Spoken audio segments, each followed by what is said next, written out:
Today I'm going to be showing you a game called Skip-Bo Dice. This game came out in 1995 from Mattel, and it is for 2 to 4 players. Now this is not the same version of the game that you see in the can that you get at Walmart. This is an earlier version. Object of the game is you're trying to be the first person to score 50 points. And what you're going to be doing is you're going to be trying to sequentially score dice on a little board, and the more dice that you are able to sequentially score, the higher you are going to score. However, there's a very big pressure luck aspect to this game, and if you end up not being able to roll a certain number that you need, then you're not going to get anything and it's going to the next person. So, let me show you how Skip-Bo Dice works. Okay, everybody, let's go ahead and show you the components really quick.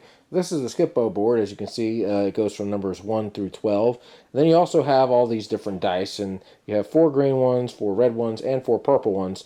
And each of the colors have the different numbers here that are synonymous with each color. There's also a Skip-Bo symbol on each of these dice, and I'll go ahead and show you how that works. And of course, you have your little nifty dice cup. So essentially what you're going to be trying to do is you're going to be trying to score points on here by scoring the dice sequentially. And what you're going to do is you're going to start with the first 5. So I would go ahead and put these 5 dice right here in this cup and set the rest aside. So let's just say I go ahead and I roll.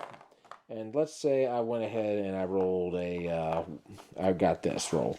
So what I would do is I would go ahead and score the 1 here, and then I would score the 2 here.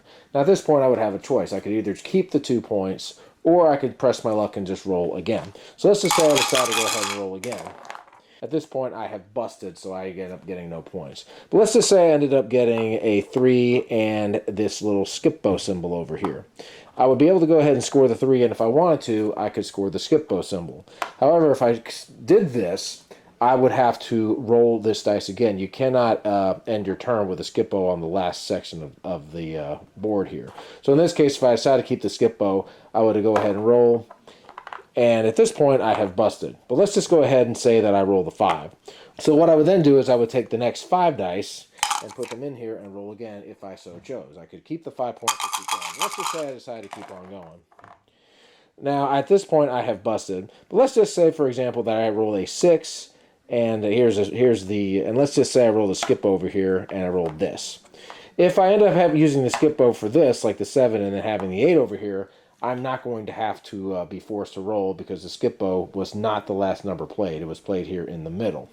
So let's just go ahead and say that I have these 8 points and I have these 2 dice left. At this point, I could go ahead and say, okay, I'm going to stop and take the 8 points, and then it would go to my opponent. Now, and then my opponent will go ahead and roll. So he would take these 5 dice, and he would do exactly what my opponent did. So at this point, he's got a 1, a 2, and a 3, and let's just say he decides to go. I'm going to go ahead and since he has got the Skip-Bo here at the end, he's going to have to roll again. So let's say he rolls again, and he actually did get the 4. So let's just say he decides, okay, I'm going to stop and just take the 4 points. So he would go ahead and take the 4 points and add them to his score. Now, if it turns out that you end up using all the dice here on the board, say you end up actually getting to the 12, you would go ahead and re-roll the dice again. And if you were to, say, score a 1, or in this case a Skip-Bo, this would be 13 points, this would be 14 points, etc. And you just basically would keep on rolling, and then you would just choose when to stop, and you would end up getting those points at the number you stopped on.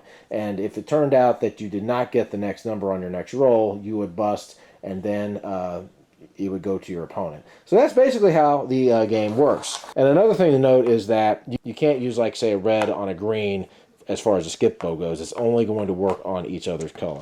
And so anyway, you're going to just roll the dice like so, and whoever is the person that scores 50 points at the end of the game is going to be declared the winner. So my thoughts on Skip-Bo Dice.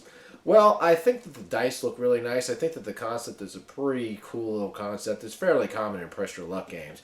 Only problem that I see with this game is that oftentimes you're only going to be scoring 3 or 4 points. It is really, really hard to get to the next level of dice once you roll them.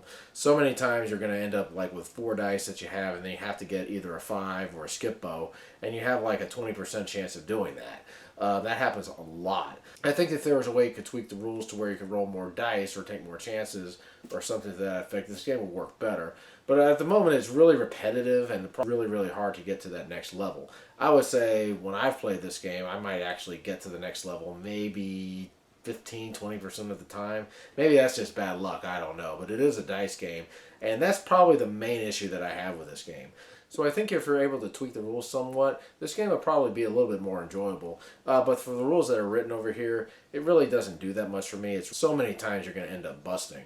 But anyway, guys, that is my review of Skip-Bo Dice. I hope you all have a great day. Take care.